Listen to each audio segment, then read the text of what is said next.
Hello dear students, कैसे हो आप सब लोग। इस वीडियो में बात करने वाला हूँ हेलो एरिन्स क्या होते हैं। देखिए, हेलो एरिन्स के बारे में हमने पहले भी बात की हुई है। जब कोई halogen atom directly benzene ring से कनेक्टेड होता है then we call them haloarenes. लेकिन हेलो एरिन्स के बारे में हम आपको एक बात बतानी है जो काफी इंपॉर्टेंट है, एग्जाम में पूछ ली भी जाती है। देखिए, ये एक हेलो एरिन है। जब हमने क्लोरीन को डायरेक्टली बेंजीन रिंग से कनेक्ट कर दिया हुआ है। हम जानते हैं अगर हमारे पास में एल्काइल हैलाइड होता है लाइक दिस, ठीक है, तब क्या होता है, ये दो तरह की रिएक्शन देता है। देखिए, अगर आपने पहले वाली वीडियोस को नहीं देखा है, पहले एल्काइल हैलाइड करिएगा, उसके बाद में हेलोएरिन करना। उल्टा मत करना कि पहले हेलोएरिन कर रहे हो उसके बाद में एल्काइल हैलाइड कर रहे हो, क्योंकि बहुत सारी बातें यहाँ पर जो हमने की हैं वो इंपॉर्टेंट है इस टॉपिक को समझने के लिए। ये दो तरह की रिएक्शन देता है, एक एलिमिनेशन रिएक्शन देता है और एक न्यूक्लियोफिलिक सब्स्टिट्यूशन रिएक्शन देते हैं एल्काइल हैलाइड। तो सर, जब ये एलिमिनेशन दे रहे हैं तो इनको भी एलिमिनेशन देना चाहिए। तो आंसर है जो हेलो एरिन्स होते हैं वो एलिमिनेशन रिएक्शन नहीं देते, न्यूक्लियोफिलिक सब्स्टिट्यूशन इलेक्ट्रोफिलिक सब्स्टिट्यूशन तो देते हैं।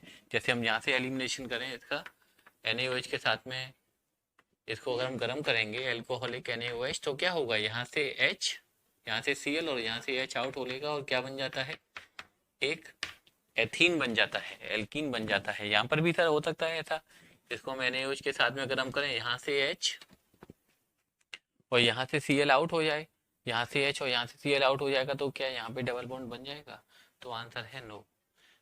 एल्काइल हैलाइड तो एलिमिनेशन रिएक्शन देते हैं, लेकिन जो हेलो एरिन्स होते हैं they do not give elimination reaction. Reason क्या होता है इस बात का, रीजन होता है कि ये जो क्लोरीन एटम है ये बेंजीन रिंग से कनेक्टेड तो है, लेकिन उसके साथ में रेजोनेंस की वजह से बहुत ज्यादा स्टेबल है। देखिए, क्लोरीन के पास में 7 इलेक्ट्रॉन होते हैं, एक इलेक्ट्रॉन इस बॉन्ड में गया हुआ है, 6 इलेक्ट्रॉन हमने बना दिए हैं। जब एक लोन पेयर नीचे आएगा तो ये वाला बॉन्ड यहाँ पर जाएगा। रेजोनेंस के बारे में हमने पहले भी कहा हुआ है कि कोई ऐसा सिंगल चैप्टर नहीं जाएगा जिसमें हम रेजोनेंस के बारे में बात नहीं करेंगे। अगर रेजोनेंस का टॉपिक नहीं आता है तो 11th स्टैंडर्ड में पहले आप रेजोनेंस के टॉपिक को हमने वीडियो बनाई हुई है, वहां पर आप जाके देख सकते हैं क्या होगा। अच्छा, ये बात भी बताओ जरा मुझे कि जो ये हेलो एरिन्स है वो इलेक्ट्रॉन डोनेटिंग ग्रुप है क्लोरीन या इलेक्ट्रॉन विथड्रॉइंग ग्रुप है। आसानी से समझ पा रहे होगे कि सर ये बेंजीन को इलेक्ट्रॉन डोनेट करा रहा है, इसलिए इलेक्ट्रॉन डोनेटिंग ग्रुप है। कहाँ पर कैसा चार्ज आना चाहिए, ये वाला बॉन्ड डबल होगा, क्लोरीन ने अपना एक इलेक्ट्रॉन दिया तो क्लोरीन के ऊपर प्लस चार्ज आएगा, यहाँ पर माइनस चार्ज आएगा, या लॉन पेयर दोनों में से कोई भी चीज आप दिखा सकते हो। ये यहाँ पर जाएगा तो फिर ये बॉन्ड यहाँ पर जाना चाहिए। अब देखते हैं क्या होगा, माइनस चार्ज यहाँ पर, ये बॉन्ड एज इट इज, अभी ये जैसा है वैसा ही रहने वाला है। दो लोन पेयर बेचारे क्लोरीन के पास में है, परेशान है, प्लस चार्ज है, चाहता है जितना जल्दी पॉसिबल हो ये प्लस चार्ज गायब हो जाए। हम भी इसके प्लस चार्ज को गायब करने में हेल्प करने वाले हैं, अभी आप देखते रहिए। माइनस चार्ज यहाँ पर आएगा, यहाँ पर डबल बॉन्ड, यहाँ पर डबल बॉन्ड, ये डबल बॉन्ड और क्लोरीन के ऊपर प्लस चार्ज। जब ये लोन पे इधर जाएगा क्लोरीन को अपने इलेक्ट्रॉन वापस मिल जाएंगे, क्लोरीन को इलेक्ट्रॉन वापस मिल जाएंगे। भाई क्लोरीन पर चार्ज आया था इलेक्ट्रॉन के जाने से, जब उसको इलेक्ट्रॉन वापस मिलेंगे बॉन्ड सिंगल हो जाएगा, उसके इलेक्ट्रॉन उसको वापस मिल गए, चार्ज खत्म हो गया। तो जो इलेक्ट्रॉन है क्लोरीन के वो बेंजीन रिंग में क्या है, रेजोनेंस की वजह से ज्यादा स्टेबिलिटी रहते हैं।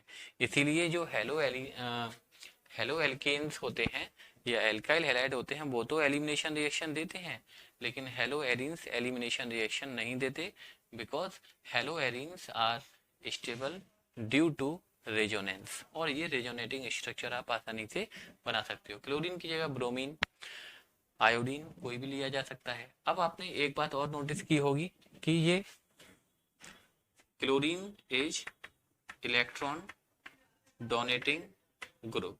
ठीक है, क्लोरीन कैसा ग्रुप है? ईडीजी ग्रुप है। ईडीजी ग्रुप होने की वजह से क्या हुआ? ऑर्थो पोजीशन पर और पैरा पोजीशन पर आप देखिए इलेक्ट्रॉन की डेंसिटी ज्यादा हुई है। ठीक है भाई, माइनस का मतलब क्या हुआ? इलेक्ट्रॉन आए हैं, आप देख भी रहे हैं इलेक्ट्रॉन आ रहे हैं।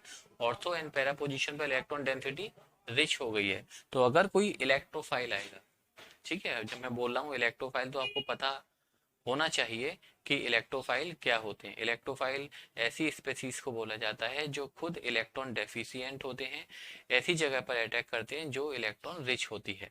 ओके, तो अगर कोई इलेक्ट्रोफाइल आएगा तो किस पोजीशन पे अटैक करेगा? सिंपल है सर, या तो ऑर्थो पे करेगा या पैरा पे करेगा। ये भी ऑर्थो है, ये पैरा है, ये ऑर्थो है।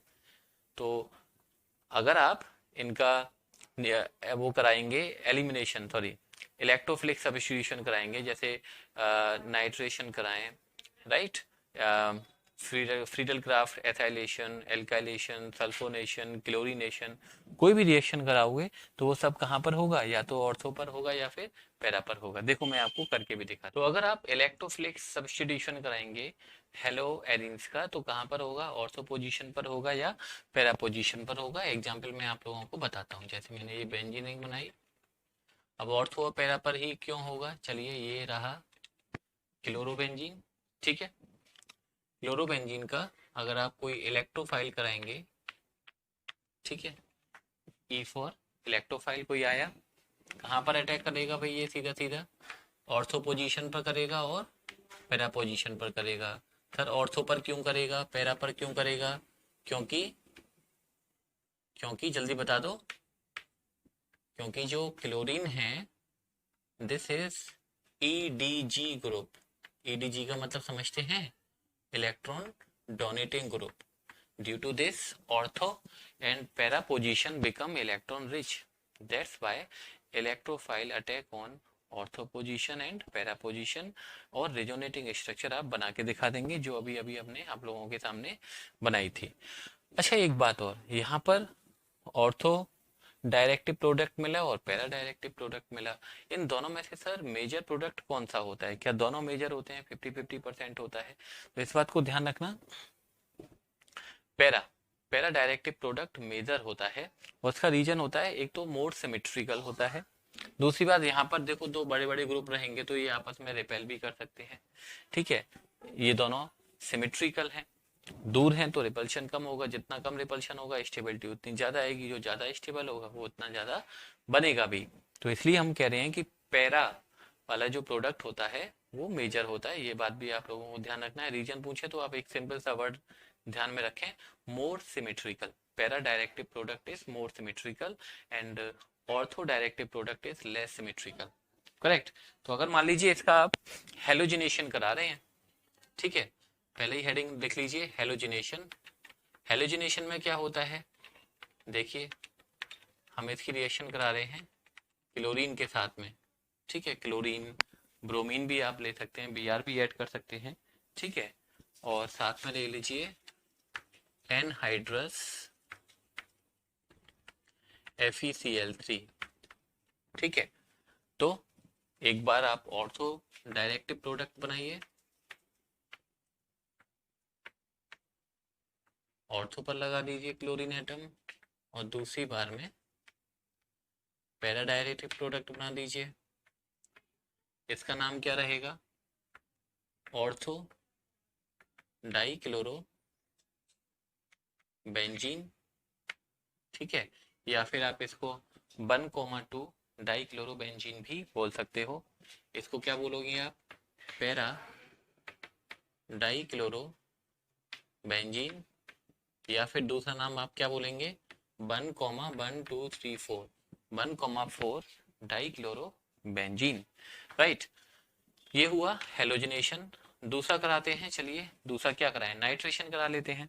नाइट्रेशन अगर आप कराएंगे,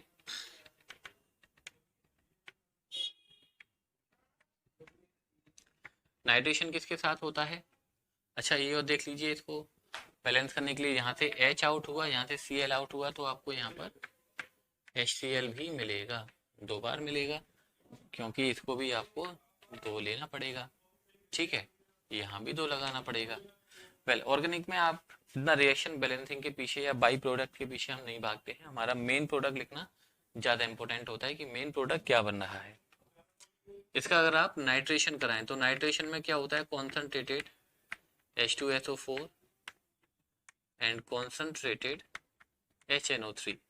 ठीक है, दोनों से रिएक्शन कराते हैं तब क्या बनता है यहाँ पर,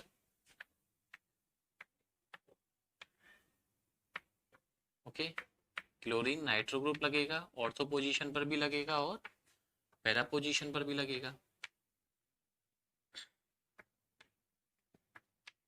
नाम क्या रहेगा, 1 क्लोरो 2 नाइट्रो बेंजीन। इसका क्या नाम रहेगा, 1 क्लोरो 4 नाइट्रो बेंजीन। ओके,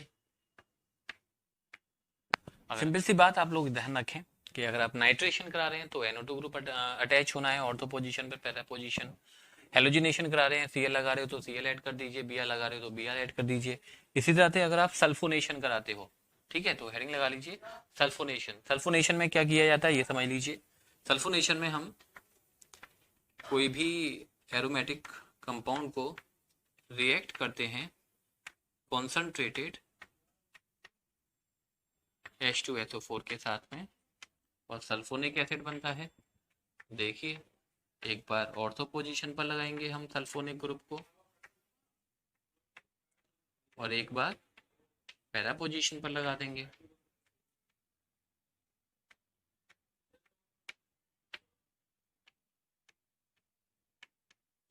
ठीक है, तो इसका नाम क्या रहेगा, ortho chloro benzene sulphonic acid,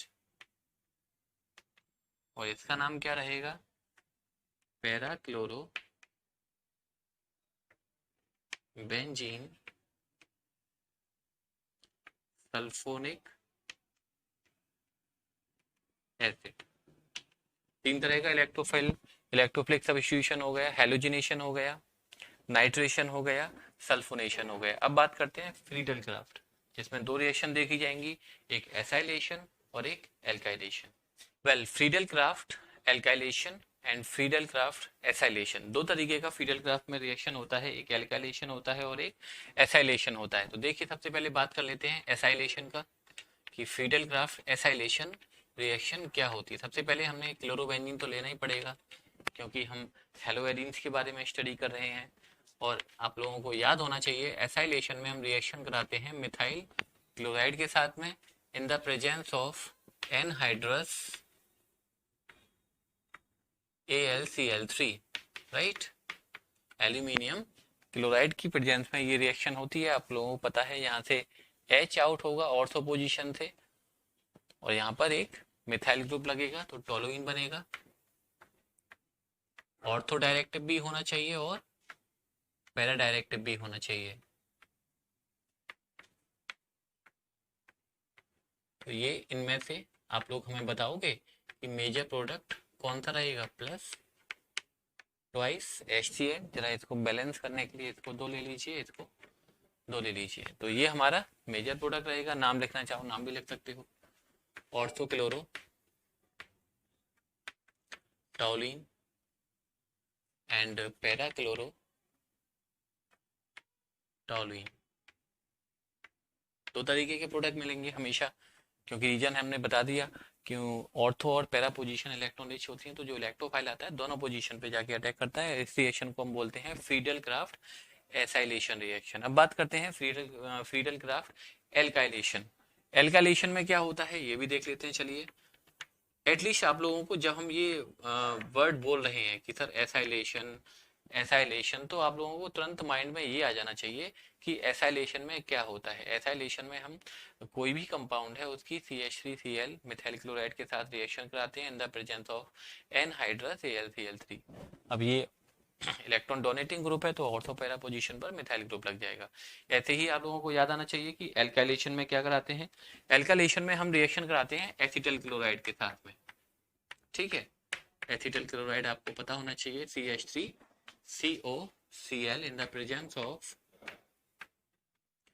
anhydrous AlCl3। यहाँ भी एनहाइड्रस AlCl3 लेते हैं, तो यहाँ से H आउट होगा और यहाँ से Cl आउट होगा, तो जो बेंजीन है वो इस वाले कार्बन से कनेक्ट होने वाली है। ठीक है, ऑर्थो डायरेक्टिव प्रोडक्ट भी मिलेगा और पैरा डायरेक्टिव प्रोडक्ट भी मिलेगा। एसिडोफिनॉल मिलेगा COCH3 प्लस पैरा डायरेक्टिव बनाइए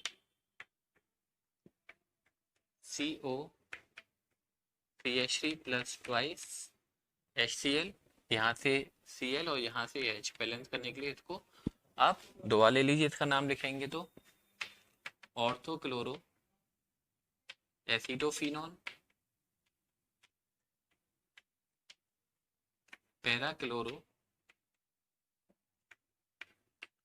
एसिटोफिनॉल। तो ध्यान रखें कि जब भी आप किसी भी एल्काइल हैलाइड का हेलो एल्कीन का इलेक्ट्रोफिलिक सब्स्टिट्यूशन करा रहे हैं, हमने आपको 5 रिएक्शन बताए। सबसे पहला हेलोजिनेशन बताया, नाइट्रेशन बताया, सल्फोनेशन बताया, Friedel Crafts acylation and Friedel craft alkylation. आपको ये पता होना चाहिए कि नाइट्रेशन में सर हम क्या करते हैं, कॉन्सेंट्रेटेड HNO3 के साथ रिएक्शन करते हैं, नाइट्रो ग्रुप अटैक होता है, राइट।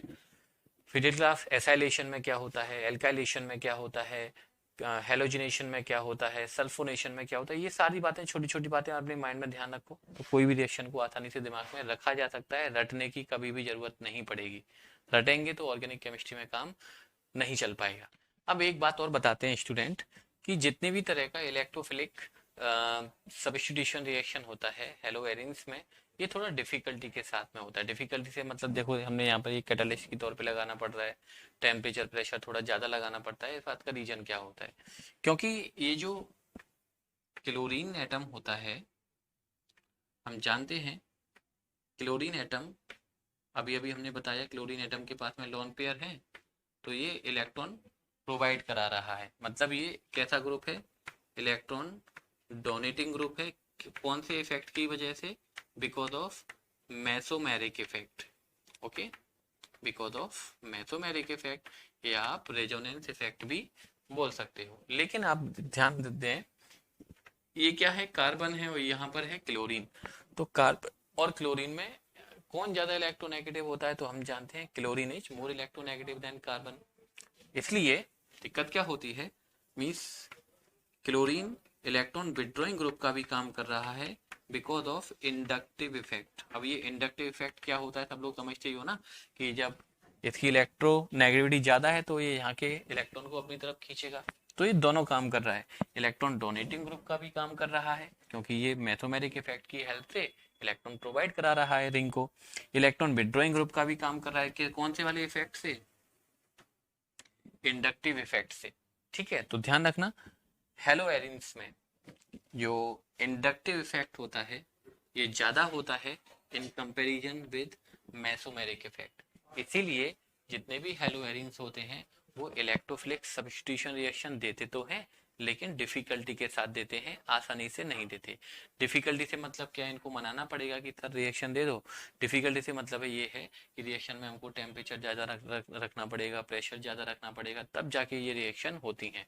ओके, एग्जाम में पूछा भी जाता है कि chlorine is electron withdrawing group, then why it is giving electrophilic substitution product, ortho directive product and meta directive product. तो आपको दोनों बातें लिखनी पड़ेंगी कि chlorine atom is electron donating group because of mesomeric effect and electron withdrawing group because of inductive effect. Inductive effect is more than mesomeric effect. That's why haloarenes gives elimination reaction with difficulty.